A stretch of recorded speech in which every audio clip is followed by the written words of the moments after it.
Բարև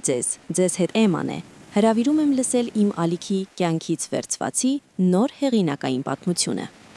Օհ, որքան էլ տհաճ է գիշերվա կեսին հանկարծ արթնանալ այն զգացումից, որ առանց վերմակի մնացած ոտքերդ սկսել են սառչել։ Մարիամի համար նման հանկարծակի արթնությունները կրկնակի, եթե չասենք եռակի անհաճո էին, քան շատերի համար։ Իր օրգանիզմի ինչ-որ դժվար բացատրելի առանձնահատկության պատճառով նա միշտ երկար էր քնում և ոչ միշտ հաջողությամբ, նույնիսկ ուժեղ հոգնածություն զգալիս։ Իսկ հանկարծ ընդհատված քունը սպառնում էր անախորժություններով մինչև առավոտ։ Իզուր չէ, որ նրա ամուսին Արամը, ի տարբերություն իր սիրելի կնոջ, երբեք քնելու հետ կապված խնդիրներ չի ունեցել։ Հակառակը, երբեմն թվում էր, թե Արամը դեռ գլուխը բարձինքի հասցրել և հորիզոնական դիրք չի ընդունել, արդեն սկսել է արտահայտիչ խրմփացնել և նույնիսկ տեսնել հերթական գունեղ երազի սկիզբը։ Իսկ անժամանակ արթնանալու մասին Արամի համար դրա համար պետք էր առնվազն թայֆունի էպիկենտրոնում հայտնվել։ Ամեն դեպքում, երբ մի անգամ Մարիամը իր գիշերային անկնությունների ժամանակ ոտքը խճեց լարի մեջ և հատակին գցեց մեծ մետաղյա լամպը,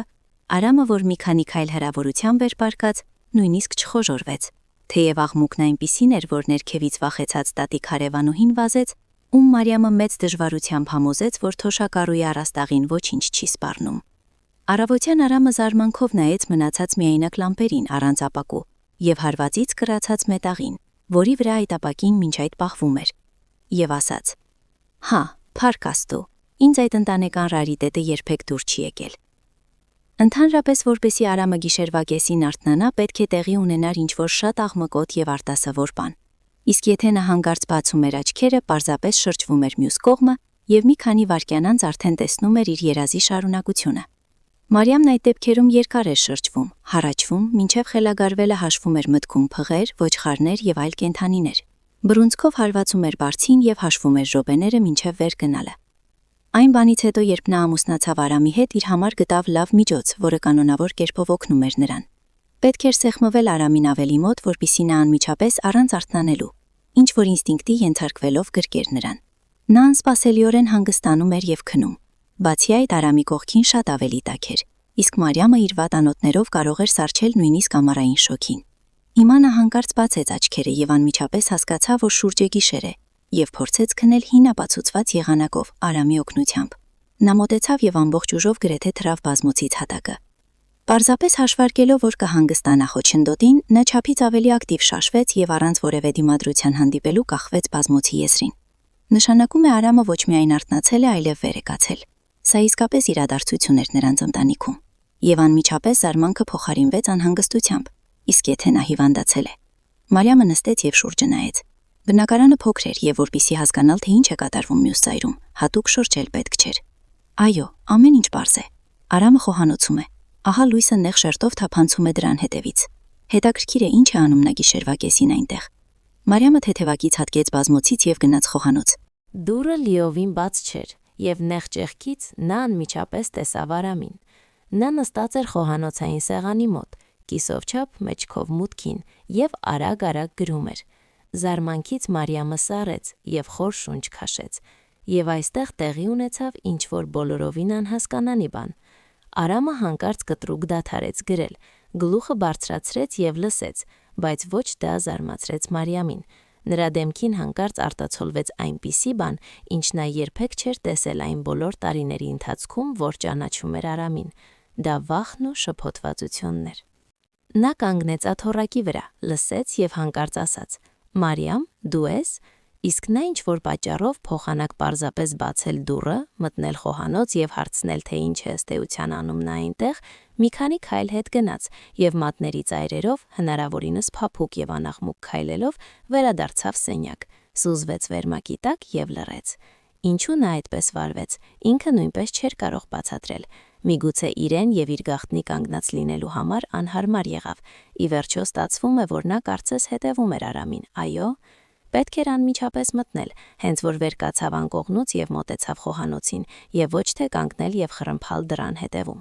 Քիչ թե շատ չափահաս 30-ամյա տղամարդը գիշերով ինչով կարող է զբաղվել։ Միգուցե նա իրեն ծննդյան օրվա համար բանաստեղծություն է գրում, այո, հենց այդպես օքեշնչումը եկավ եւ ամեն ինչ, ահա նստած է տողեր է գրում, միջև գլխից չթռչի,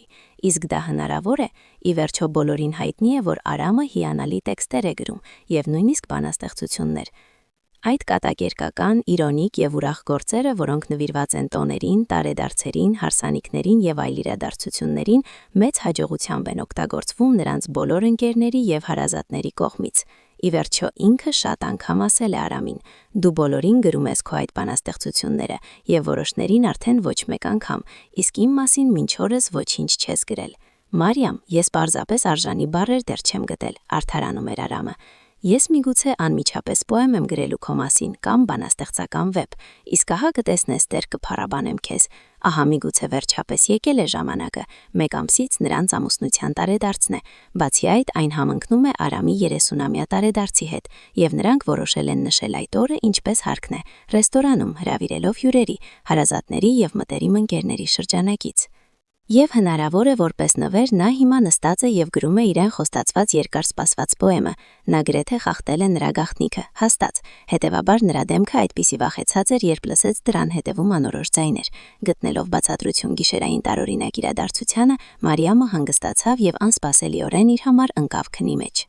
Առավոտը նրանց փոքրիկ ընտանիքում գրեթե միշտ հազվադեպ բացառություններով անցնում էր նույն սցեներով։ Նրանք երկուսով դժգոհ լսում էին մեկը մյուսի հետևից աղաղակող զարթուցիչները, սինխրոն կերպով անջատում էին դրանք եւ համատեղ որոշում, որ կարելի է եւս մի 2-3-5-10 րոպե պարկել։ Հետո հասկանալով, որ րոպեները դարձել են տասնյակ, նրանք սինխրոն կերպով վեր էին կենում եւ սկսում էին վազքը բնակարանով, պարբերաբար բախվելով երթուղիների խաչմերուկներում, օրինակ լոգարանի մոտ կամ նույն խոհանոցում։ «Մարիամ, ուշանում եմ», գոռում էր Արամը։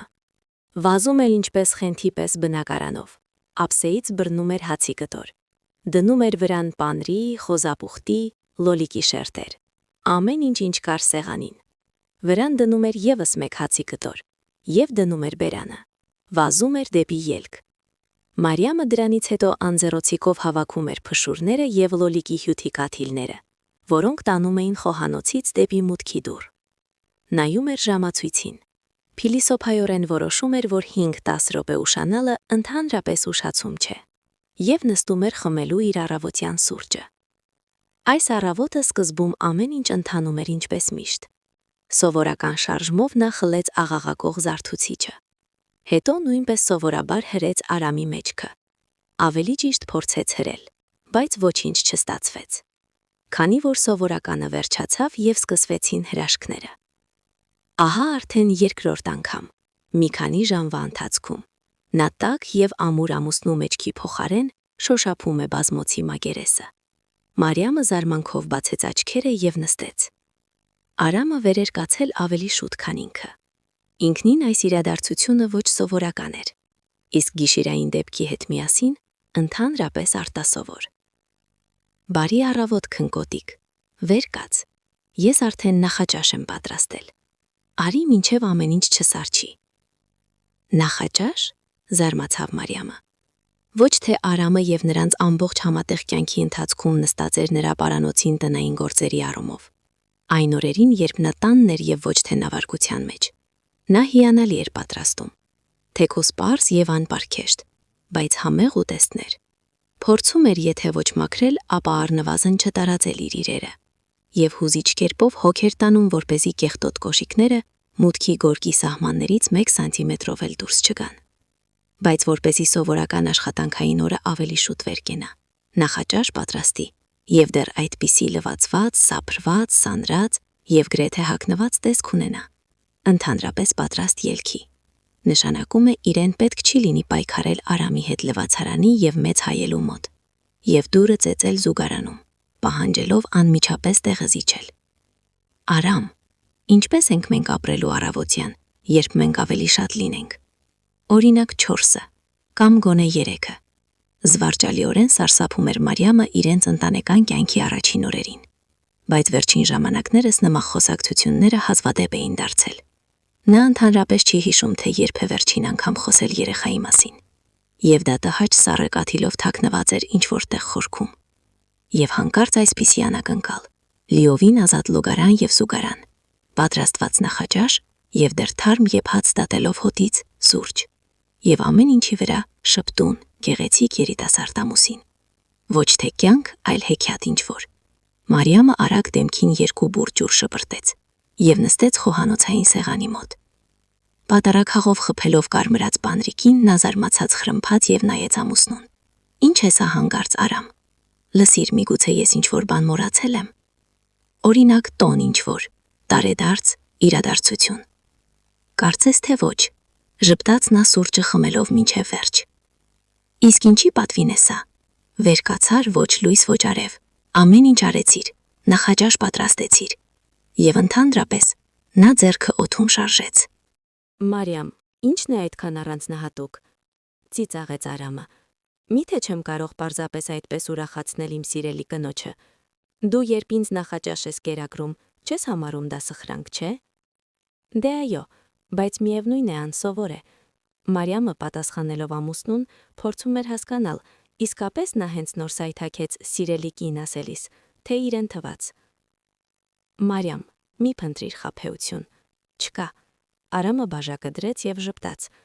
Պարզապես լավ քնել եմ, արթնացել եմ, վաղ վեր կացա։ Կարճ ասած խոսելու բան չկա։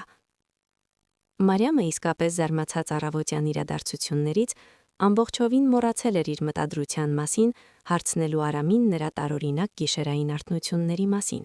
իսկ վերջին խոսքերին հիշեց, բայց ինչ-որ պատճառով ուղիղ հարց չտվեց, այլ գնաց շրջանցիկ ճանապարհով։ Իդեպ քնելու մասին։ Իսկապես ինչպես ես քնել։ Նկատի ունեմ այսօր, զգուշորեն հարցրեց Մարիամը, փորձելով, որ ձայնը հնչի ինչպես միշտ։ Նորմալ քնել եմ։ Ուսերը թոթվեց Արամը։ Ինչպես միշտ։ Դու գիտես ինչի վրա էլ լինի, բայց քնի վրա ես երբեք չեմ բողոքել։ Ամբողջ գիշեր քնել եմ։ Ամբողջ գիշեր, հստակեցրեց Մարիամը։ Իհարկե,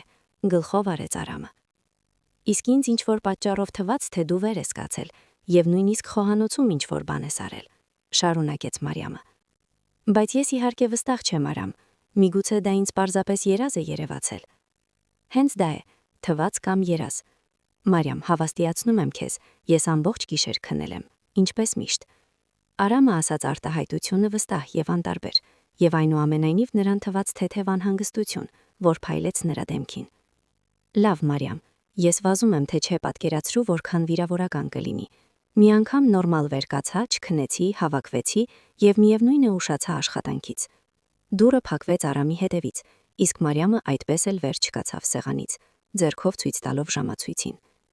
Մասնագիտությամբ Մարիամը նկարիչ դիզայներ էր, աշխատում էր մեծ գովազդային ընկերությունում, պետի պաշտոնում եւ օգտագործում էր որոշակի ազատություն աշխատանքային ժամանակի առումով։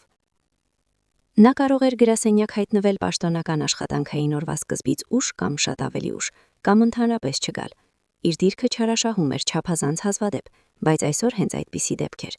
Պետք էր հանգստանալ, նստել լռության մեջ եւ փորձել հասկանալ, թե ինչ է կատարվել իրենց խոհանոցում հենց նոր, մասնավորապես եւ ընդհանրապես ինչ է կատարվում իրենց ընտանիքի կյանքում։ Առաջին հայացքից նա զբաղվում է լիակատար անհեթեթությամբ։ Նրանք Արամի հետ անկասկած միմյանց մոտ մարդիկ են, բնավորությամբ, կյանքի հայացքներով, խառնվածքով, սովորություններով եւ դեռ շատ բանով, ինչը մարդկանց դարձնում է հարմար, այո, իդեալական համատեղ կյանքի համար։ Նրանք իսկապես թվում էին միմյանց համար ստեղծված, ծանոթ էին շատ տարիներ, գրեթե ամբողջ կյանքը, եւ նույնիսկ ծնվել էին նույն ծննդատանը, մի քանի ամսվա տարբերությամբ։ Այս փաստը իհարկե գործնական նշանակություն չուներ, իսկ այն, որ ծնվելուց հետո հայտնվեցին նույն տանը եւ նույն մուտքում, դա այլ բան է։ Մարիամի ծանողները ամբողջ կյանքում ապրել են հին հնգահարկ շենքում, իսկ նորածին Արամի ընտանիքը նոր տուն էր մտել ոչ շատ վաղուց, նախքան ծղայի ծնունդը։ Մարիամի մայրը, Անահիտը, աշխատում էր տեղի մանկական պոլիկլինիկայում, հատվածային թերապևտ, եւ բոլորովին զարմանալի չէր այն փաստը, որ բոլոր մայրերը տանը վազում էին Անահիտի մոտ խորհրդակցության, շրջանցելով բուժ հիմնարկի գրանցման բաժինը։ Արամի մայրը, Նինան, ամենամոտ էր վազելու, հարևան հարկ։ Անահիտը անմերժ մարդ էր եւ միաժամանակ զարմանալիորեն համբերատար, բարի եւ բարեհամբույր։ Հետևաբար հարևանների կանոնավոր խառնաշփոթը, եթե հոգնեցնում էր, դեմքի վրա ցույց չէր տալիս։ Ինչ վերաբերում է գեղեցիկ հարևանուհին Նինային, այստեղ փոխադարձ մտահոգությունը երեխաների մասին եւ նրանց ձեռքբերումների քննարկումը ընդհանրապես վերածվեց անկեղծ ընկերության։ Արդյունքում փոքրիկ Մարիամը եւ Արամը կանոնավոր կերպով զբոսնում էին, քնում եւ ուտում միմյանց ընկերակցությամբ։ Նման կոլեկտիվ մեծացման արդյունքում Մարիամը եւ Արամը սկսեցին միմյանց ընկալել որպես եղբայր եւ քույր։ Բայց որոշ ժամանակ անց Արամի մոտ անմիջապես հայտնվեց երկու փոքրիկ հարազատ, քանի որ Նինան շատ չմտածելով բերեց եւս երկվորյակ տղաներ, իսկ Մարիամը այդպես էլ մնաց ընտանիքի միակ երեխան։ Դե լավ է, տեսնում ես ինչպես է ամեն ինչ դասավորվում, հայտարարեց Արամը։ Քույրիկ, երևի այլևս չեմ ստանա։ Գուցե դա էլ ավելի լավ է։ Բնակարանը մեր մոտ փոքր է, իսկ ձեզ աղջիկներիդ ինչ որ դեպքում առանձին սենյակ է պետք։ Հաստատ ստիպված կլինեի մեր ավազակներին ինձ մոտ տանել, իսկ իմ մոտ եւ այնպես շրջվելու տեղ չկա, այնպես որ ինձ քեզ որպես գրծեր քույր, թեկուզ ոչ արյունակից, բավականին բավարարում է։ Ինչ հարազատ ես գտել, քթով շշաց Մարիամը ընկերոջը։ Ինչ որ կերպ կապրեմ առանց այդպիսի եղբոր, եւ կրծեր եմ քեզնից ընդամենը 3 ամիսով, եւ միայն տարիքով, այնպես որ դեռ պետք է նայել ով է այստեղ ավակը։ Վիճելով Արամի հետավակության մասին Մարիամը ոչ մի կերպ չէր չափազանցնում։ Աղջիկը վճռական էր, համարձակ, ուժեղ բնավորությամբ, որը իր կատեգորիկությամբ եւ համառությամբ մի քիչ վախեցնում էր ծնողներին եւ ուսուցիչներին։ Օհ, եւ ում է գցել մեր Մարիամը այդպիսին, հառաչում էր Անահիտը ամուսնու հետ խոսակցություններում։ Ուղղակի չգիտեմ ինչ անել նրա հետ, գիտել թե ինչ է ինձ ասել օրերս։ Նա հայտարարել է, որ թողնում է այդ, ինչպես ինքն է ասել, հիմար ժողովրդական բարերը, որովհետեւ դրանցով զբաղվում են միայն հետամնաց հիմարները, ավելի ճիշտ հիմար աղջիկները։ Իսկ հաջորդ երկուշաբթիից սկսում էր աջակել բրեյք-դանսի։ Ինչու է ծիծաղում Դավիթ։ Նա զայրացած նայում էր ուրախացող ամուսնուն եւ ինքն էլ անկամք շփտում էր։ Դե Անահիտ, դա բոլորովին սպասելի էր։ 14 տարեկանից Մարիամը վերջնականապես մտավ անփոփոխ ջինսեր եւ շապիկներ, մազերը ձիու պոչով կապեց եւ կատեգորիկ մերժեց ընկերուհիների փորձերը դեմքը ներկելու։ Իսկ նրան պետք էլ չի, անսպասելի եզրակացություն արեցին աղջիկները, որքան բախտավոր է, ում մովակ տեսել այդպիսի թարթիչներ, եւ առանց ներքի նրանք ավելի մեծ են, քան իմը։ Նույնիսկ եթե ամբողջ շշի տուշը կսեմ, իսկ մաշկը, ահա Աստված երջանկություն է տվել նրան։ Տղաների հետ վազում է ինչպես խենթ, միշտ կամ փոշու մեջ կամ ցեխի մեջ, եւ ոչ մի անգամ նույնիսկ ամենափոքր բզուկ չի դուրս եկել։ Ես հարցնում եմ նրան. «Ինչով ես լվանում դեմքդ բզուկներից»։ Նա պատասխանում է. «Ջրով ծորակից» եւ հարևան հիմար աղջիկների նախանձով։ Ոչ, դե այստեղ ես անկեղծ ասած ամբողջովին չհասկացա, թե ինչի մասին է խոսում, բայց լավ է, դե պատկերացրու ընդհանրապես։ Նա իհարկե տարօրինակ է։ Ես ասում եմ նրան. «Վաղը արի ինձ մոտ, ծնողներս գյուղ են գնում, կլինի երեկույթ»։ Իսկ նա պատասխանում է. «Չի կարող»։ Վաղը երեկոյան աշխարհի առաջնության եզրափակիչն է, հոքեյի կամ ֆուտբոլի, կամ էլ ինչ-որ բանի, չեմ հասկացել։ Ինչ տարբերություն։ Գլխավորն այն է, որ Մարիամը իհարկե այդպիսին է։ Իր տղայական բնավորությանը հակառակ, Մարիամը մեծանում էր շատ գեղեցիկ աղջիկ, իսկ ավագ դասարաններում դպրոցական չգրված վարկանիշով համարվում էր գեղեցկուհի։ Բացի այդ, նրա հեղինակությունը հասակակիցների եւ նույնիսկ ավելի մեծերի մոտ անսասան էր։ Այստեղ բացի արտաքինից եւ առաջնորդի հատկություններից մեծ դեր էին խաղում ուսման մեջ հաջողությունները։ Իրոք, չնայած եռանդուն բնավորությանը եւ ոչ աղջկական հետաքրքրություններին, Մարիամը շատ լավ էր սովորում։ Հատկապես հարգում էր մաթեմատիկական առարկաները։ Միաժամանակ չէր կարողանում տանել հումանիտար առարկաները, համարելով դրանք ժամանակի դադարք վատնում։ Միակ զբաղմունքը, որը կարծես դուրս էր ընկնում նրա հետաքրքրությունների ընդհանուր շրջանակից բնավորությամբ, նկարչությունն էր։ Ժամանակը, որ նվիրվում էր դրան, միակն էր, երբ նրան կարելի էր տեսնել անշարժ եւ կենտրոնացած։ Դե փառք Աստծո, գոնե ինչ-որ աղջկական բան, ուրախանում էր մայրը, նայելով դստերը, ով ջանքից լեզմի ծայրը դուրս հանած աշխատասիրաբար գիծ էր քաշում կտավի վրա։ Անահիտը ոչ առանց հիմնի վախենում էր, որ Մարիամի բնավորության եւ սովորությունների հաշվառմամբ նա դպրոցից հետո կընտրի ինչ-որ էքստրեմալ ճանապարհ։ Օրինակ կմտնի զինվորական ուսումնարան կամ կմեկնի շուրջ երկրյա ճանապարհորդության։ Ընդհանրապես կանի էլ ինչ-որ անսովոր բան։ Եվ թեթևացած շունչ քաշեց, երբ լսեց. «Մամ, ես կմտնեմ գեղարվեստի ուսումնարան, ուզում եմ դիզայներ լինել»։ Օ, սա շատ լավ է, կսովորես եւ կապրես մեզ հետ։ Իսկ եթե անկեղծ լինեմ, վախենում էի, որ դու կմտածես ինչ-որ բան քո ոճով եւ կհեռանաս, եւ մենք երկար ժամանակ չենք տեսնի քեզ։ Ոչ, ես ձեզ դեռ կհոգնեցնեմ, ծիծաղեց Մարիամը։ Իսկ Արամը հիմար է, այնուամենայնիվ գնում է արևելք։ Լսել ես Արամի մասին։ Այո, Նինան ասում էր։ Նշանակում է նա չի փոխել միտքը եւ մտնում է ծովային ուսումնարան։ Օ, սա այնքան հեռու է։ Եվ կյանքն է նրա մոտ ամեն դեպքում կլինի ինչպես զինվորական, շատ խիստ։ Իսկ Նինան մնում է միայնակ։ Ոչ, իհարկե նրա մոտ կան երկվորյակները, բայց նրանց մոտ արդեն վաղուց Արամն է ընտանիքի գլուխը։ Նինան անկեղծ ասած հույս ուներ, որ Արամը կփոխի միտքը, կմնա քաղաքում։ Անահիտը գլուխը թափահարեց, անհանգստանալով ընկերուհի համար, ով մի քանի տարի առաջ այրի էր մնացել։ Գիտես, մամ, վճռականորեն պատասխանեց Մարիամը։ Եթե արդեն հասել ենք այստեղ, իսկական տղամարդը չպետք է նստի մոր կիսաշրջազգեստի մոտ։ Եվ եթե ես տղա լինեի, ես էլ կգնայի ինչ-որ հեռու տեղ։ Դե, հենց այնպես ինչպես Արամը, նա զայրացած ձեռքը թափահարեց։ Անկեղծ ասած, ես պահանջներով ավելի շատ եմ համապատասխանում, քան նա։ Եվ մաթեմատիկան ավելի լավ գիտեմ, եւ որոշ նորմատիվներ իմ մոտ ավելի բարձր կլինեն։ Օրինակ, ես միշտ ավելի արագ եմ վազում, քան Արամը, բայց ծովագնացի համար վազելու հմտությունը ամենաանհրաժեշտը չէ։ Ահա, զգուշորեն կատակեց Անահիտը։ Օհ, դե լավ է, մամ, ձեռքով հրեց Մարիամը։ Տեսնես մեր ծովագնացը։ Տեսնենք, գուցե նա ընդհանրապես չմտնի, եւ ընդհանրապես գուցե նրա մոտ ծովային հիվանդություն հայտնաբերվի եւ ծովային ուսումնարանից դուրս շպրտեն։ Այսպես ասելով Մարիամը խաբում էր իրեն։ Արամ Գրիգորյանը թեև ծնվել էր օվկիանոսներից շատ հեռու, այնուամենայնիվ մասնագիտության ընտրությանը մոտեցել էր շատ պատասխանատու եւ իր ապագան կապում էր հենց ծովային տարերքի հետ։ Տղան ուժեղ էր, սպորտային, զբաղվում էր լողով, ըմբշամարտով։ Ճշգրիտ գիտություններին հատուկ ունակություններ չուներ, բայց ընկերուհու օգնությամբ քաշեց ալգեբրան եւ ֆիզիկան, հենց ծովային ուսումնարան մտնելու նպատակով։ Եվ ահա վերջապես եկավ այն պահը, երբ Արամին եւ Մարիամին սպասվում էր տարբեր կողմեր գնալ։ Ավելի ճիշտ Արամը մեկնում էր, իսկ Մարիամը իր զայրույթին մնում էր։ Եվ այստեղ նրանք կարծես այլ կերպ նայեցին միմյանց եւ ոչ քիչ զարմացան տեսածից։ Արամը լայն ուսերով ամուր տղա, սովորաբար մատներով հետ քաշելով խիտ երկար բաց գույնի մազերը, նստած էր Մարիամի կողքին նստարանին, անսովոր լուր։ Դե ինչ, ցամաքային առնետ, պատրաստ ես ցնցումներին, կատակեց Մարիամը, վերջապես ընդհատելով նրանց միջև անսովոր լռությունը։ Արամ, գոնե այնտեղ կկտրեն մազերդ։ Մարիամ, դու ինձ կսպասես, հանկարծ ասաց Արամը, ոչ մի կերպ չարձագանքելով վիրավորական ծաղրանքներին։ Ես անելու շատ բան չունեմ, ասաց աղջիկը մի քիչ կարմրելով, եւ ընդհանրապես դու Գրիգորյան, հիմա դրա մասին չպետք է մտածես։ Առաջին հերթին նավերը, իսկ աղջիկները հետո, երգեց նա բոլորին հայտնի երգի մեղեդին հին ֆիլմից։ Գիտես, ես երբեք չեմ ասել քեզ սա, բայց ինձ թվում է, որ դու ինձ ընդհանրապես, Արամը կարմրեց։ Գիտես, Գրիգորյան, երբ թվում է, պետք է խաչակնկվել։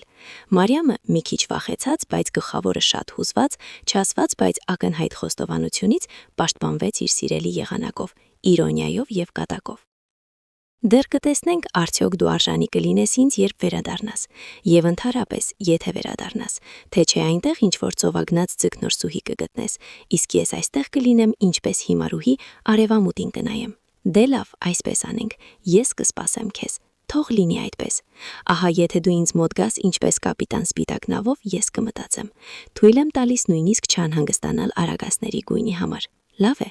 որովհետև վախենում եմ, մինչ դու գաս, ես կգնամ թոշակի։ Ախ, դու քո ոճով ես։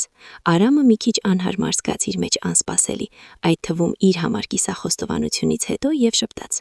Ինչ որ բան իսկապես եկավ։ Ինքս չեմ հասկանում։ Հավանաբար պարզապես վախենում եմ մեկնել։ Ձեզ բոլորիդ երկար ժամանակ չեմ տեսնի եւ այլն։ Կարճ ասած, լավ է, մոռացիր։ Բայց գիտես, դու միևնույն է ինձ հետ խորհրդակցիր, եթե հանկարծ առանց ինձ որևէ մեկի հետ ամուսնանալու մտադրություն ունենաս։ Ինչպես հրամայեք, կապիտան, անպայման կզեկուցեմ։ Մարիամը թրավ վեր եւ կատակով ձեռքը բարձրացրեց ճակատին, պատիվ տալով։ Այդպես էլ բաժանվեցին։ Արամը շատ հեռու գնաց Ռուսաստանի մյուս ծայրը եւ մտավ ծովային ուսումնարան։ Նրա կյանքն այժմ դժվար էր եւ շատ հետաքրքիր։ Սա Մարիամը հաստատ գիտեր առաջին աղբյուրից եւ բավականին անսովոր աղբյուրից ժամանակակից էլեկտրոնիկայով լեցուն աշխարհում։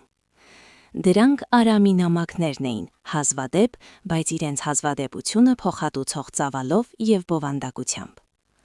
Էխ, Գրիգորյան, գրող պետք է դառնայիր, կամ նույնիսկ բանաստեղծ։ Իսկ դու ուր ես դիմել, մռնչաց Մարիամը, հաղթահարելով ընկերոջ հերթական ստեղծագործությունը։ Արամի այս տաղանդը վաղուց բոլորին հայտնի էր։ Ընդհանրապես, դպրոցի առաջին դասարաններից Արամ Գրիգորյանը Մյուս տղաներից ոչինչով չտարբերվելով, մեկ բանում մեծ օրիգինալ էր։ Նա շատ էր սիրում կարդալ, եւ մեծանալով գրականության հանդեպ նրա ձգտումը ավելի ու ավելի ուժեղանում էր։ Այո, Արամ, ես ընդհանրապես չեմ զարմանա, եթե դու երկրում միակ աշակերտն ես, ով ամբողջը կարդացել է պատերազմ եւ խաղաղությունը սկզբից մինչեւ վերջ, բզզաց Մարիամը, ատելությամբ նայելով անմահ հատորներին։ Ինքը հազիվ էր հաղթահարել մեծ գործը, բացահայտ բաց թողնելով գլուխները եւ լրացնելով հերոսների եւ իրադարձությունների բացերը Արամի վերապատմումներով։ Ավագ դասարաններում պարզվեց, որ Արամի գրականության հանդեպ ձգտումը սահմանափակված չէ միայն ուրիշների ստեղծագործություններ կարդալով։ Նա միշտ գերազանց էր գրում շարադրություններ եւ վերապատմումներ, իսկ հետո ընդհանրապես ուղարկեց սեփական հեղինակության պատմվածք մի գրական մրցույթի աշակերտների միջև։ Մարիամը, ինչպես բոլոր շրջապատողները, խաղաղ ծիծաղում էր տնային գրողի վրա, բայց շուտով պարզվեց, որ դա բոլորովին ապարդյուն էր։ Արամը դարձավ մրցույթի դափնեկիր եւ նույնիսկ արժանացավ տպագրվելու, ավելի ճիշտ, նրա անմահ ստեղծագործությունը ինչ-որ նավերի մասին ամպերի մեջ տպագրվեց ամսագրում։ Ընդհանրապես Գրիգորյանը միշտ հիանալի էր գրում, եւ այն, որ նա սկզբունքորեն ոչ այնքան խոսակցական էր, ընտրեց հենց այդպիսի հաղորդակցության ձև, զարմանալի չէր։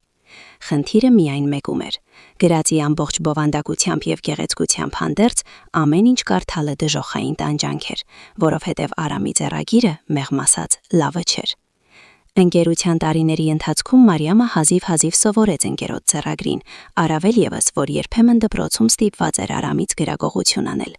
Եվ այնուամենայնիվ թերթերը ծածկված արագ կարդիոգրամայի նման տողերով երբեմն նրան տապալում էին։ Բայց հասկանալով Արամի կակաչները եւ գրածի իմաստը, Մարիամը նույնիսկ ոչ այնքան տպավորվող բնավորությամբ լինելով ռոմանտիկորեն հառաչում էր։ Դե պետք է այդպես բառեր ընտրել, որ գրածը ապրի աչքի դարաջ։ Նա պարզապես զգում էր աղի սառը քամին, որը մաշկին թողնում էր օվկիանոսի թեթև պրիզի հոտ, լսում էր անհանգիստ հեռավորություն կանչող ճայերի ճիչերը եւ նույնիսկ աչքերը կկոցում էր, նայելով հորիզոնի մթնոլորտային, բոլոր կապույտ, մոխրագույն, երկնագույն երանգներով փայլող եւ մագնիսի պես գրավող հեռավորությանը։ Ծովային հիվանդություն Արամի մոտ բարեբախտաբար չհայտնաբերվեց, եւ նա խանդավառությամբ նկարագրում էր իր կյանքը ուսումնարանում, հանրակացարանում եւ նավերում, որտեղ երիտասարդ ծովագնացները անցնում էին պրակտիկա։ Իսկ հետո ամեն ինչ էլ ավելի հետաքրքիր դարձավ։ Արամը ավարտեց ուսումնարանը եւ մեկնեց իր առաջին մեծ նավարկությանը։ Անսահման ծովային տարածությունների պատկերներին ավելացան այլ երկրների եւ մայրցամաքների գունեղ նկարագրություններ։ Ընկերոջ հետ Մարիամը գնում էր շուրջերկրյա ճանապարհորդության, եւ երբեմն իսկապես թվում էր, որ նա այնտեղ է, Արամի կողքին եւ ամեն ինչ տեսնում է իր սեփական աչքերով։ Աղմկոտ եւ կեղտոտ ֆրանսիական Մարսելից հետո, որը նրանց ընդհանրապես դուր չեկավ, նավը ուղղություն վերցրեց Կանարյան կղզիների ուղղությամբ։ Այս անվանումն ինքնին Մարիամին միշտ թվում էր զարմանալի կախարդական երաժշտություն, եւ նրանք չհիասթափեցրին, հորիզոնում կանգնելով իրենց հայտնի հրաբուխների գագաթներով։ Հետո եղավ հեռավոր եւ ինչ-որտեղ մանկությունից ծանոթ Աֆրիկան։ Թունիսի անսահման, խուլ աղմկող եւ հարբեցնող հոտով շուկայում նա ընտրում էր իրեն համար հուշանվեր միլիոնավոր շարֆերից, վզնոցներից, սափորներից, արձանիկներից, գորգերից եւ այլ արհեստագործական անպետք բաներից,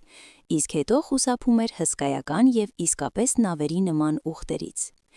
Հետո եղավ Եգիպտոսը, իրենց հսկայական, չհասկանալի եւ տրամաբանությանը չենթարկվող կառույցներով։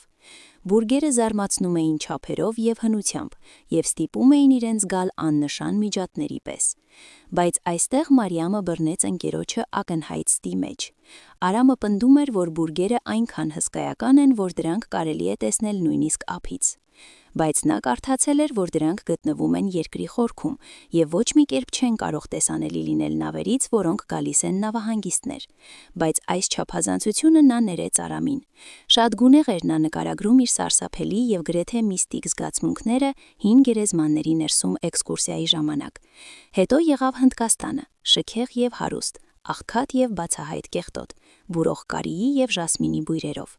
Հրաշարի բույրերը ակնթարթորեն փոխարինվում էին բենզինի, ռետինի, ծխի և մարդկային թափոնների հոտով։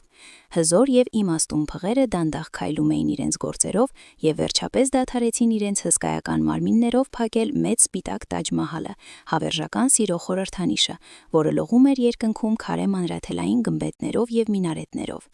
Թայլանդը ոչ պակաս բուրավետ և գունեղ էր, բայց այնտեղի ուտելիքը Մարիամին շատ ավելի դուր եկավ։ Ամեն դեպքում Արամը այնքան գունեղ էր մկարագրում տեղական խոզուկների համը, որոնք հենց նոր էին որսացվել Հնդկական օվկիանոսից, անանասի հյութով հոսող, մատների չափի փոքրիկ բանաններ և հայտնի բուրավետ թոմյամ ապուրը, որ Մարիամը բառացիորեն կուլ էր տալիս թուքը։ Ամեն ինչ այնքան համեղ էր։ Հետո երկար նավարկությունից հետո եղավ Ավստրալիան, սպիտակ լողափերով, Սիդնեյի օպերային թատրոնի արագածներով, անհավանական կենդանիներով և աշխարհի ամենամեծ կորալային խութով։ Բայց այստեղ Արամը մի քիչ չափազանցեց։ Նրան կենգուրուն կծեց այնպես ուժգին, որ ստիպված եղավ գնալ տեղի հիվանդանոց, վիրակապել և պատվաստում անել։ Դե չէ, որ ամեն ինչ լավ անցավ, Արամը օղջ մնաց, նրա վրա հիշում եմ ամեն ինչ միշտ արագ էր ապաքինվում, ինչպես շան վրա,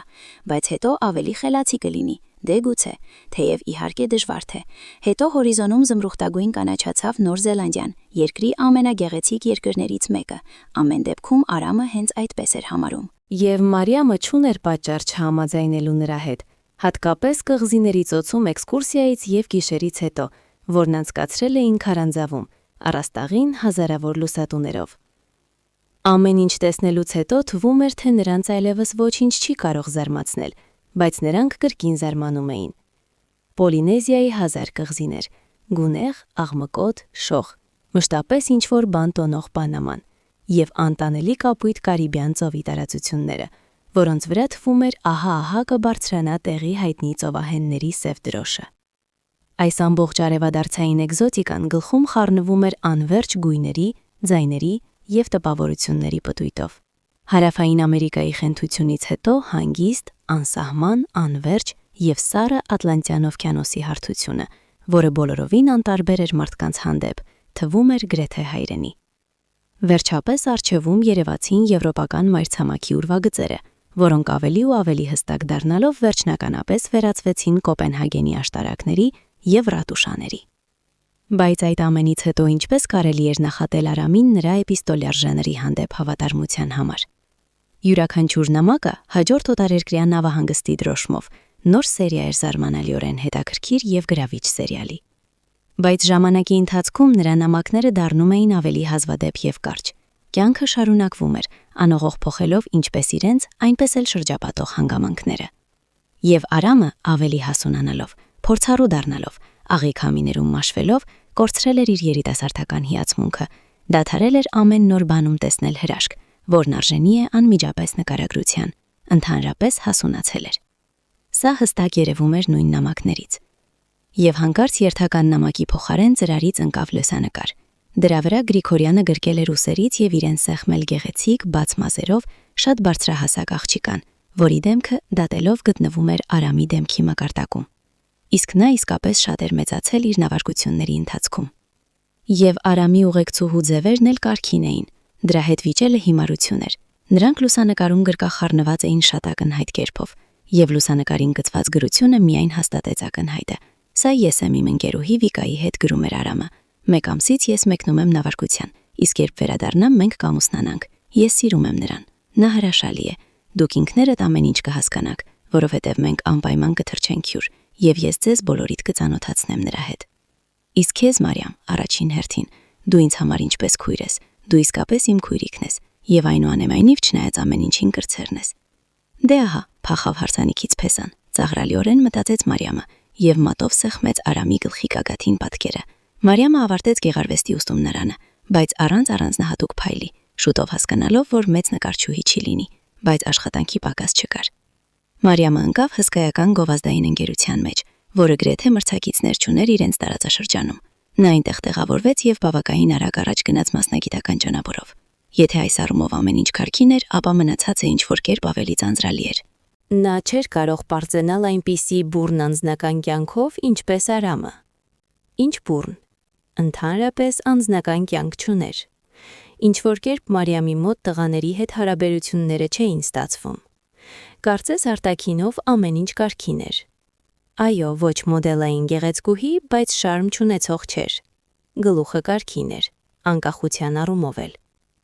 Նա լավ է վաստակում, հիանալի է հագնվում։ Բացի այդ, վերջերս կտրուկ բարձրացել էր պոտենցիալ հարսնացուների վարկանիշում, տատիկից ժառանգելով բավականին արժանապատիվ բնակարան։ Ընդհանրապես ամեն ինչ կարգին էր։ Թեև հիմարություն է ամեն ինչ, գործը դրանում չէ։ Գուցե նրանց, ովքեր ցանկանում էին գնալ ավելի հեռու, քան պարզ ծանոթություն կամ ընկերություն, խանգարում էր Մարիամի առաջնորդական բնավորությունը, հրամայելու սովորություն, իրոնիկ հայացք և զրուցակցին ծաղրելու մաները։ Կամ գուցե պարզապես դեռ չի հանդիպել այն մեկին, միակին և անկրկնելին, որի համար նա պատրաստ էր ձեռքը թափահարել իր հայացքների վրա, հանգստացնել բնավորությունը, եթե պետք լինի։ Իսկ հետո պատահեց այն, ինչը երկար ժամանակ դուրս հանեց նրա գլխից մտքերը անձնական անկարգության և մենակության մասին։ Արամ Գրիգորյանը հանկարծ վերադարձավ տուն առանց նախազգուշացման, ինչպես ձյունը գլխին։ Սկզբունքորեն սա նրա ոճն էր, վերցնել և բոլորին մեծ անակնկալ մատուցել։ Արամի տուն վերադառնալու մասին լուրը Մարիամը իմացավ մորից։ Տարօրինակ է, վերադարձավ և նույնիսկ ինձ չզանգեց, ուսերը թոթվեց Մարիամը, և հանկարծ կանգ առավ տեսնելով մոր դեմքը։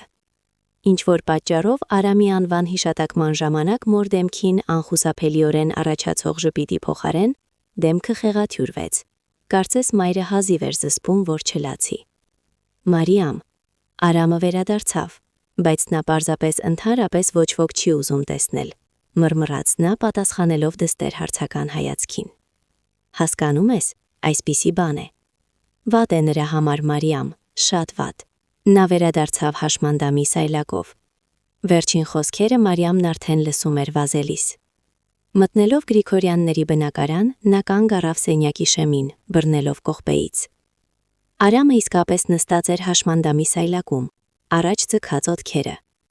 Մարիամը Արամին չէր տեսել արդեն ավելի քան 1 տարի, նրա վերջին այցից ծնողներին, և առջավում նստած մարդը միայն հեռվից հիշեցնում էր նախկին, մինչև ձանձրույց ծանոթ Արամ Գրիգորյանին, ուժեղ, աղմկոտ, գեղեցիկ, համարձակ, կարծես կլանած հեռավոր երկրները և անսահման տարածությունները։ Այժմ առջևում նստած մարդը նախկին Արամ Գրիգորյանի գունատ, հյուծված և թույլ պատճենն էր։ Բայց ամենածանրն այդ չէր, ամենաշոկայինը հայացքն էր, որով նա նայեց Մարիամին,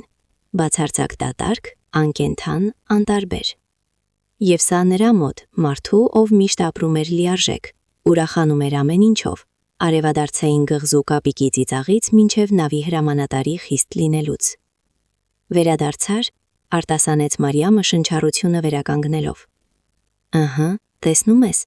եկա սպիտակ նավով, ինչպես խոստացել էի, ատամների միջից քամեց Արամը։ Դե այո, բայց դա ժամանակավոր նավ է։ Այո, կապիտան, դե լավ դադարիր, ինչ կապիտան եմ ես հիմա, ձեռքը թափահարեց Արամը։ Իսկ նավի մասին դու ճիշտ ես խփել, ահա հիմա իմ նավը։ Նա կրկին ծիծաղեց մորուքոտ դեմքով և ցույց տվեց անկողնու կողմը, որի տակից երևում էր հիվանդանոցային տակարի եզրը։ Այնպես որ գնա Մարիամ, հեռու այստեղից, ոչինչ չկա ուրախություն և հաճույք ներկայացնելու ինձ հետ հանդիպումից։ Դե գիտես Գրիգորյան, սա ես ինքս կորոշեմ, ուր և երբ գնամ, երբեք ոչ ոք ինձ չի ցույց տվել, խռմփաց Մարիամը։ Իսկ քո մասին, դե մտածիր, ում հետ չի պատահում, սա նույնիսկ այդքան զարմանալի չէ, եթե հաշվի առնենք, որ խոսքը քո մասին է, քո մոտ Գրիգորյան, ամեն ինչ չափից դուրս է, ոտքերը կոտրել ուրեմն անմիջապես երկուսն էլ, դեռ մի քանի տեղերում։ Նա վիճռականորեն մոտեցավ Արամին, վերցրեց նրա ձեռքը և ամուր սեղմեց, և կրկին զարմացավ անսովոր անզորության և անօգնության զգացումից, որը հստակ տիրել էր ընկերոջը։ Լսիր, իհարկե ամեն ինչ պարզ է, բայց ինչ կասես հարսանիքի մասին, նա երբ կգա։ Իր բնորոշ ուղղամտությամբ Մարիամը ասաց դա նախքան նկատեց Արամի մոր անհուսալի ազդանշանները։ Մարիամը խուճապվեց, ձեռքը բերանին սեղմեց, բայց ուշ էր։ Հարսը չի գա, կոր ժպտաց Արամը և աչքերը փակեց։ Այլևս հարս չունեմ։ Նա ձեռքը թափահարեց և անհետացավ մշուշում, հենց որ հասկացավ, որ երիտասարդը ամենայն հավանականությամբ ընդմիշտ կաղ է մնալու։ Օհ, Արամ, ներիր ինձ, թխուր ձիգեց Մարիամը, նույնիսկ չհասկանալով, որ առաջին անգամ կյանքում ընկերոջից ներողություն է խնդրում։ Դե հիմար, ինչ վերցնել։ Գիտես, քանի որ արդեն խոսեցինք դրա մասին։ Անմիջապես երևում էր, որ նա արժանի չէ քեզ։ Ահա անկեղծ ասած, նույնիսկ լուսանկարից երևում էր։ Ճիշտ է, ճիշտ։ Դու մեր մոտ այդպիսի նախանձելի փեսա ես։ Ահա ինչ գեղեցիկ տղա, ծովագնաց գրեթե կապիտան, ճանապարհորդ, բացի այդ գրեթե իսկական գրող։ Սա ես քեզ ասում եմ որպես քո բազմամյա քննադատ եւ ընթերցող։ Դու հիանալի ես գրում։ Իդեպ առաջին անգամ կյանքում բաց եւ բարձրաձայն եմ ընդունում սա։ Արամ, դու իսկական տաղանդ ես։ Ուզում ես հենց հիմա ամբողջ թաղամասին հայտարարեմ դրա մասին։ Նա թռավ դեպի բաց պատուհանը եւ բոլոր ուժերով գոռաց. «Մարդիկ, Արամ Գրիգորյանը իսկական գրող է»։ Արամի մայրը չդիմացավ եւ ծիծաղեց, իսկ ինքը ակնհայտորեն շփոթված նայեց Մարիամին։ Նրա դեմքին էլ հայտնվեց թեթև հազիվ նկատելի ժպիտ, բայց Մարիամը նկատեց այն եւ ոգևորված թեկուզ փոքրիկ բայց հաջողությունից հարձակվեց։ Դե ահա, միթե այդպիսի գանձը կկորցնենք, մենք քեզ այնպիսի հարց կգտնենք, որ կհիանաս։ Միայն սկզբում Արամիկ պետք է մազերդ կտրես եւ ընդհանրապես քեզ կարգի բերես, որովհետեւ հիմա դու ընկերագից ավելի շատ ծովահենի ես նման, քան կապիտանի։ Ոչ, իհարկե դրանում ինչ-որ բան կա եւ շատ բան ինձ դուր է գալիս օրինակ։ Ոչ, ճիշտ է, դու այդպիսի ռոմանտիկ ես այս մորուքով եւ խճճված մազերով, բայց մենք Արամիկ այնուամենայնիվ Կարիբներում չենք, այնպես որ եկ գնանք քեզ մազերի սրա։ Մի քիչ կգտրենք քեզ, դե պարզապես որպեսի փողոցում շնները չհաչեն քեզ վրա։ Այսպես կատակներով եւ ծաղրանքներով անդադար խառնելով նրան ստիպելով խոսել, ժպտալ, արձագանքել, շարժվել, նա ստիպեց Արամին վերադառնալ նորմալ կյանք։ Մի քանի ամիս անց ծանր կոտրվածքները միացան։ Նա ոտքի ելավ եւ սկսեց նորից սովորել քայլել։ Սկզբում ցավից շշնջալով եւ մի քանի քայլից հետո հոգնածությունից ընկնելով, բայց ամեն օր ավելի հեշտ էր եւ ավելի հեռու, եւ այդ ամբողջ ժամանակ Մարիամը կողքին էր, օգնում էր նրան, զվարճացնում, աջակցում, երբեմն բացահայտ զայրացնում եւ դուրս բերում իրենից։ Երբ տեսնում էր, որ նա կրկին ընկնում է ապաթիայի եւ անտարբերության մեջ։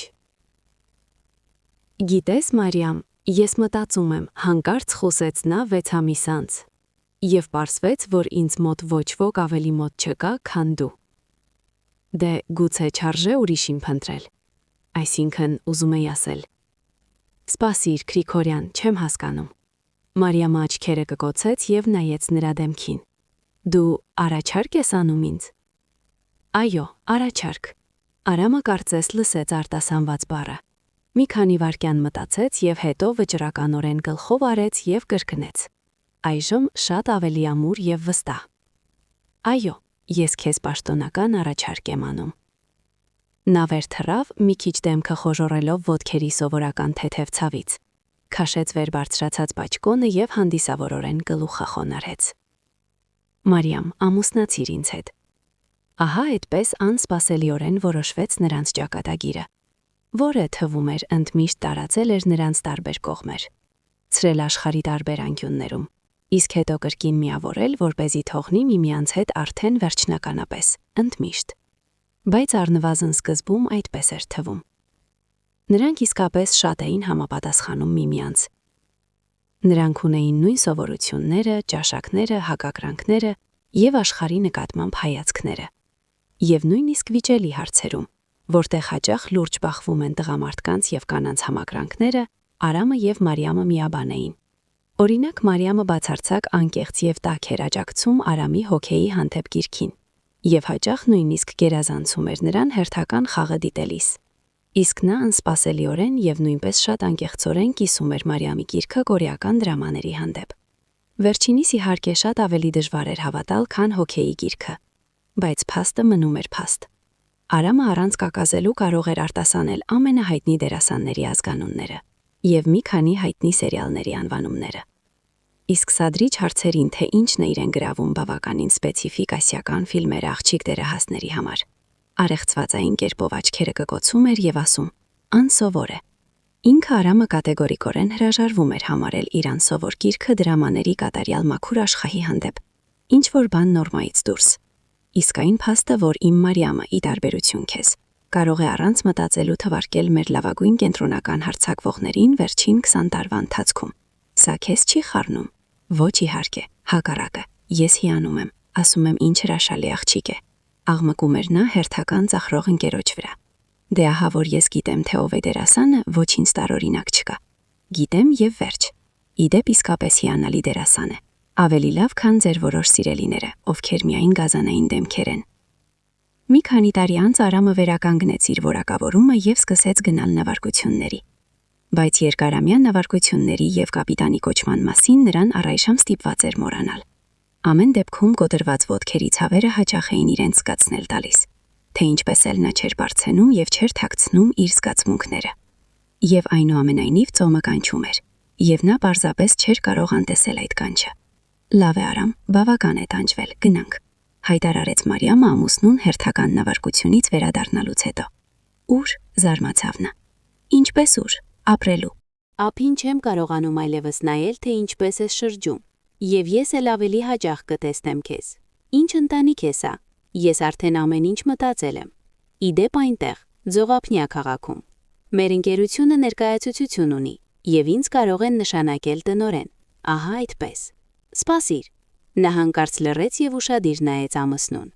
Իսկ դու տեսնում եմ այդքան էլ ուրախ չես։ Գուցե քեզ պետք չէ, որ ես այնտեղ տեղափոխվեմ։ Դու երևի արդեն բոլոր հարմարություններով ես դասավորվել։ Գուցե յուրաքանչյուր նավահանգստում քո կինը ունես։ Արամը ծիծաղեց եւ գրկեց նրան։ Ոչ, Գրիգորյան, սպասիր, արի պարզենք։ Մարիամը փորձում էր ազատվել նրա ձեռքերից։ Ճիշտ է, ես երբեք չեմ մտածել դրա մասին։ Իսկ դու դիտես, թե ինչ են ասում հեռավոր նավարկությունների կապիտանների կանանց մասին։ Գիտեմ, Մարիամ, գիտեմ։ Արամը հառաչեց եւ այդը սեղմեց նրա գլխին։ Միայն սա մեր դեպքը չէ։ Ես քեզ ավելի շատ եմ հավատում, քան ինքս ինձ։ Դու էլ ինձ հավատա, Մարիամ։ Ես երբեք չեմ դավեճանի քեզ եւ չեմ խափի։ Երբեք, լսում ես։ Նա արտասանեց այս խոսքերը հանգիստ, առանց ճիչի եւ նշանակության, այնպիսի տոնով, ինչպես խնդրում են անջատել լույսը։ Բայց ինչ-որ պատճառով նա զգաց, թե ինչպես մաշկի վրայով մրսացություն անցավ։ Նրանք մեկնեցին հսկայական Ձողափնյա քաղաք եւ ապրեցին մի քանի հանգիստ հարմարավետ տարիներ։ Վերջերս Մարիամը վստահորեն կավելացներ այդ բառերին նաեւ երջանիկ բառը։ Եվ այս ամբողջ հանգստությունն ու երջանկությունը հիմնված էր Արամի անսահման վստահության վրա։ Եվ ահա խնդրեմ, նա բռնում է նրան ինչ-որ անիմաստ հիմար ստի մեջ։ Ինչու նա այդքան շտապ եւ համառորեն հավաստիացնում էր նրան, որ ամբողջ գիշեր անխափանքնել է։ Դե վերկացավ, դե ինչ-որ բան գրեց։ Պատկերացրու, մեծ բան է։ Ի վերջո նա չափահաս մարդ է եւ կարող է անել ամեն ինչ, ինչ ուզում է։ Նա ինչպես երեխան, որը բռնվել է կոնֆետ կողանալիս, շտապեց շղթել ակնհայտ եւ պարզ փաստը, փոխարենը ասելու. Այո, եւ ինչ, չէի քնում եւ վերջ։ Պատկերացրու, պարզվեց, ես էլ կարող եմ անկնություն ունենալ։ Ծերանում եմ հավանաբար։ Գրում էի, դե պատկերացրու հանկարծ։ Որոշեցի սկսել վեբ գրել մեր կյանքի մասին, կամ հանկարծ որոշեցի հաշվել, թե վերջին մի քանի տարում որքան գումար ենք ծախսել սննդի վրա։ Ահա այդպես պարտապես կարող էր հանել բոլոր հարցերը, բայց նա ոչինչ նման չասաց, այլ սկսեց համառորեն ժխտել եւ հերքել գիշերային արթուն մնալու փաստը, թեև դրանում ոչինչ վատ չկա։ Պարզապես անսովոր է հենց նրա համար, բայց բացարձակ անմեղ է։ Բացատրությունը կարող է լինել միայն մեկը։ Արամը ընդհանրապես չէր ուզում, որ նա իմանա իր գիշերային գրությունների մասին, եւ հավանաբար նրա ամենագլխավոր գաղտնիքը հենց այն էր, թե ինչ էր գրում։ Եվ գաղտնիքը իհարկե իրենից, Մարիամից, եւ նա ակնհայտորեն վախեցավ եւ հանկարծ կասկածեց, որ նա նրան բռնել է։ Բացի այդ, նա ոչ մի կերպ չի կարողանում ազատվել այն զգացումից, որ Արամը խոսակցության ընթացքում սկսել է խոզափել սիրելի, թանկ բառերից։ Ավելի ճիշտ, նրան դժվար է դարձել դրանք օգտագործելը։ Նա կարծես ստիպում է իրեն արտասանել այն, ինչ նախկինում հեշտությամբ եւ բնականորեն դուրս էր գալիս։ Նա դադարել է կատակել, երազել եւ շուրջ աշխարհը նկարագրել բառերի վարմիներով։ Նախկինում նա մտածում էր, որ նա պարզապես վերջապես մեծացել է, ամբողջովին հասունացել է եւ կորցրել է կյանքի ուրախությունը։ Եվ ինչպես էր ինքը սա չնկատել նախկինում։ Եվ ընդհանրապես ինչ-որ բան փոխվել է, անշուշտ ինչ-որ բան է կատարվում իր ընտանեկան կյանքում, բայց ինչ չի կարողանում հասկանալ։ Մարիամը վերկացավ, սուրճ լցրեց իրեն եւ կրկին նստելով սեղանի մոտ զարմացած նայեց դրա մակերեսին։ Սեղանի վրա դրված էր բարակ բաց բեժ գույնի սեղանաշոր, եւ հիմա որոշակի լուսավորության անկյան տակ հանկարծ նկատելի դարձավ, որ միտեղ այն թեթևակի խորացած է, հստակ կոտրված գծերով։ Նա ուշադիր նայեց եւ հանկարծ հասկացավ. դե սա Արամի անկրկնելի ձեռագրով գրված բառեր են։ Երևի նա գրում էր սեղանի վրա եւ ինչպես միշտ անողոք սեղմում էր գրիչը թղթի վրա։ Նա միշտ այդպես է անում եւ շատ անգամ նույնիսկ անցքեր էր անցնում իր գրություններում։ Ահա երևի այս անգամ էլ այդպես է ստացվել։ Ինչ է գրված այնտեղ։ Փողոցը Գուշչինա, տուն 18, բնակարան 3։ Ահա ամեն ինչ պարզ է, քաղաքային հասցե եւ այն էլ իրենց քաղաքում։ Ոչինչ, ասաց ինքն իրեն, Արամը պարզվում է կրկին նամակներ է գրում, իսկ ասում էր, որ վերջինը ում նա նամակներ է գրել եղել է ինքը, Մարիամը։ Նա հանկարծ սառեց։ Եվ այսպես հավաքենք ամբողջ տեղեկատվությունը մի կույտի մեջ։ Արամ Գրիգորյանը նամակներ է գրում եւ անում է դա զարմանալիորեն ոգևորված դեմքով, ինչպես ինքը կարողացավ համոզվել։ Անում է դա գիշերները մոռանալով իր սիրելի քունը, եւ ամենակարևորը ակնհայտորեն փորձում է, որ ինքը Մարիամը չիմանա դրա մասին։ Ավելին, նա շատ է վախենում, որ նա կիմանա, ահա թե ինչպես վախեցավ գիշերը բնակարանում ձայներ լսելով։ Եվ սա էլ ինքը կարողացավ անձամբ համոզվել։ Ինչ է կատարվում։ Ինչ, ում է գրում։ Դե ուր արդեն գիտի։ Ում։ Դե։ Ինքն իրեն զգալով քրեական փորձագետ Մարիամը քիթը սեղմեց սեղանի մակերեսին։ Հասցեատերը ավելի քիչ հստակ էր երևում, կամ գուցե սեղանաշորը արդեն հարթվել էր, բայց նա այնուամենայնիվ կարողացավ կարդալ ազգանունը եւ սկզբնատարերը։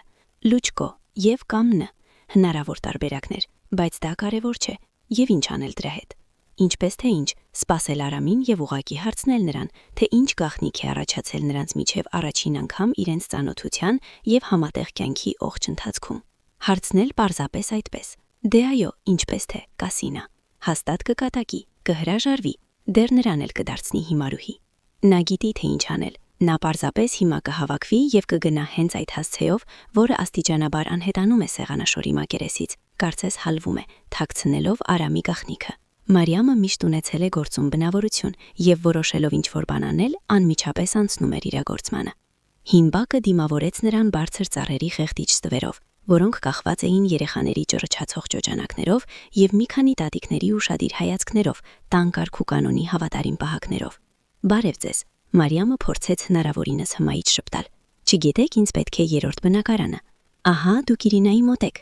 Տարեց կնոջ զգոն հայացքը ակնթարթորեն տաքացավ եւ դեմքը ժպիտով լցվեց, եւ հարևանուհիներն անսպասելիորեն աջակցեցին նրան գլխով արած։ Դուք հավանաբար ծանոթ եք, այո, կամ գուցե կրկին թերթից եք։ Ինչ թերթից։ Զարմացավ Մարիամը։ Դե այո, մեր Իրինան մեզ մոտ հայտնի է։ Թեև դե այդպիսի հայտնիությունը շատ թանկ է։ Կինը զսպված շնչեց։ Լսեք, ես ոչինչ չեմ հասկանում, շփոթվեց Մարիամը։ Անկեղծ ասած, ես ոչինչ չգիտեմ ձեր այդ Իրինայի մասին, բայց կուզենայի իմանալ։ Օ, դե ինչ եք ասում, սիրելիս։ Դուք գուցե անմարդաբնակ կղզում եք ապրել։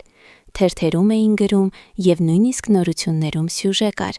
Խոսակցասեր կինը ցույց տվեց տխրություն, բայց երևում էր, որ խոսակցությունը հետաքրքիր է նրան եւ հաճելի է պատմողի դերը։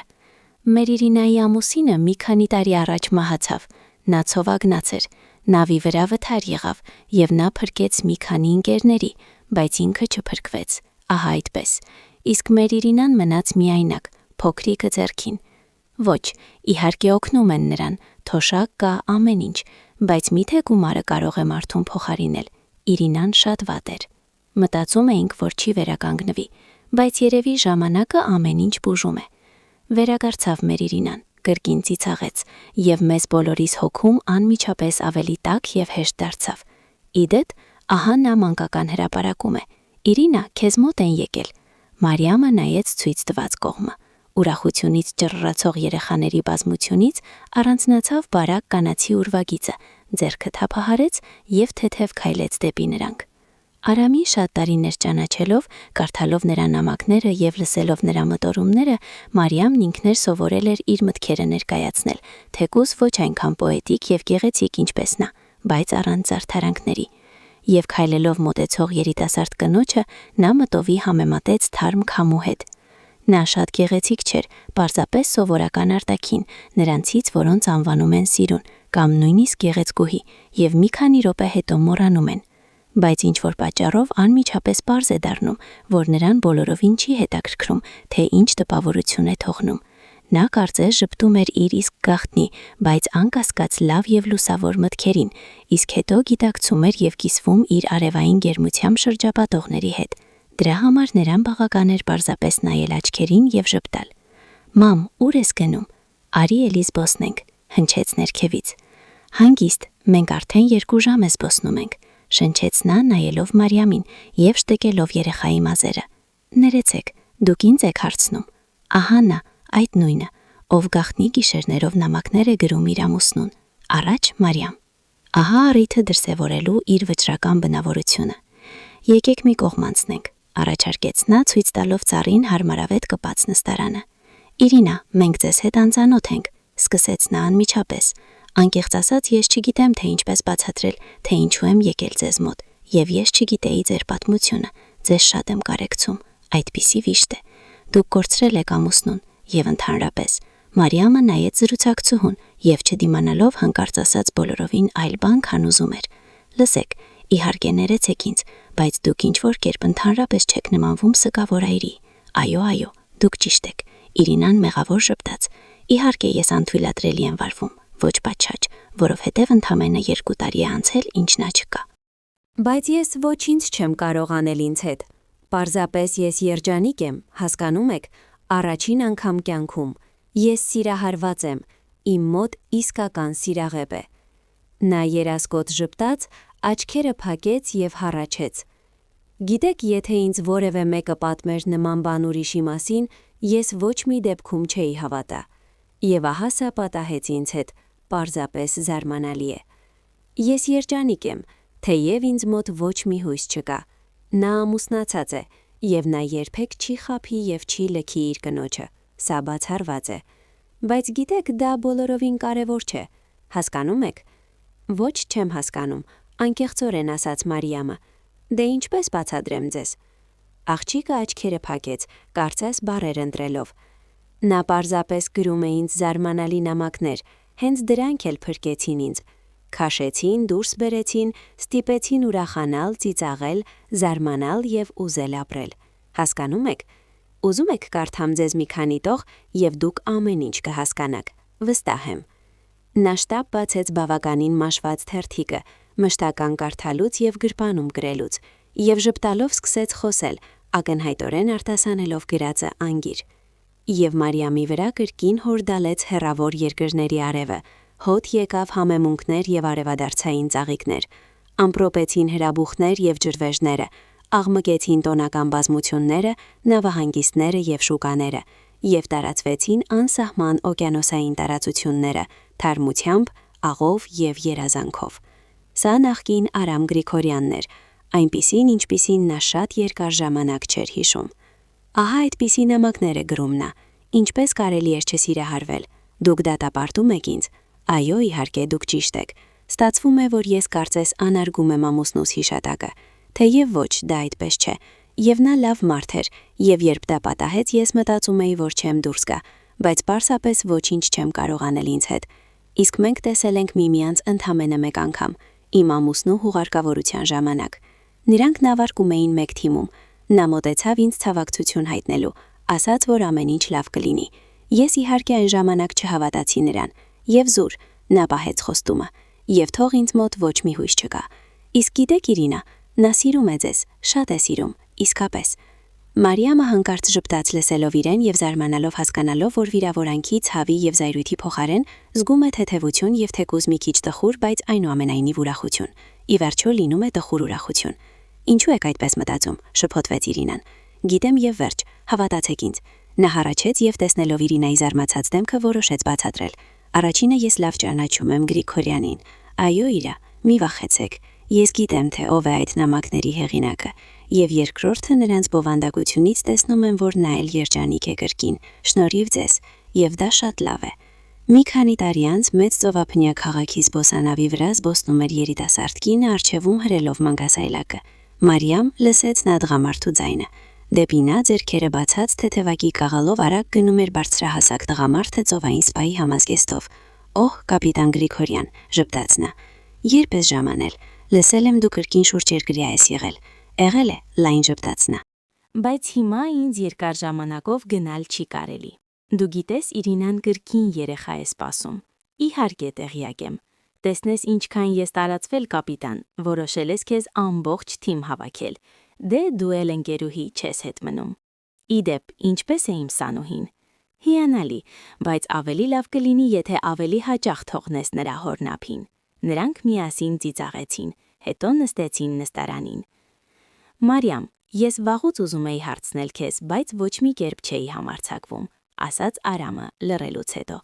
Ինչպես հասկացար այն ժամանակ, որ մեզ պետք է բաժանվել, որովհետև մեզ մոտ կարծես ամեն ինչ նորմալ էր։ Հենց դա է նորմալ, Այսինքն ոչ մի կերպ Արամիկ։ Մենք սովորել էինք միմյանց, իսկ սովորությունը սարսափելի բան է։ Ես վաղուց էի զգում, որ մեզ հետ ինչ-որ բան այն չէ։ Պարզապես վախենում էի խոստովանել ինքս ինձ, որ մենք պարզապես շատ լավ ընկերներ ենք եւ որ դու ինձ հետ ես երախտագիտությունից, թե ինչ։ Գիտես, ոչինչ ավելի վատ չէ, քան այդպիսի երախտագիտությունը։ Գուցե այդպես մինչև հիմա երախտապարտ կլինեինք միմյանց, մինչև չսկսեինք ատել։ Իսկ հիմա դու երջանիկ ես, իսկ ինձ աներևակայելի լավ է։ Արամը կրկին լռեց, վերցրեց նրա ձեռքը եւ համբուրեց։ Եվ այնուամենայնիվ, ինչու որոշեցիր փոխել մեր կյանքը։ Ինչպես հասկացար։ Ի վերջո, ես ինքս այն ժամանակ ոչինչ չէի հասկանում, ասաց Արամը։ Դե պարզապես դու իսկապես շատ տաղանդավոր գրող ես, Գրիգորյան, պատասխանեց Մարիամը եւ ծիծաղեց։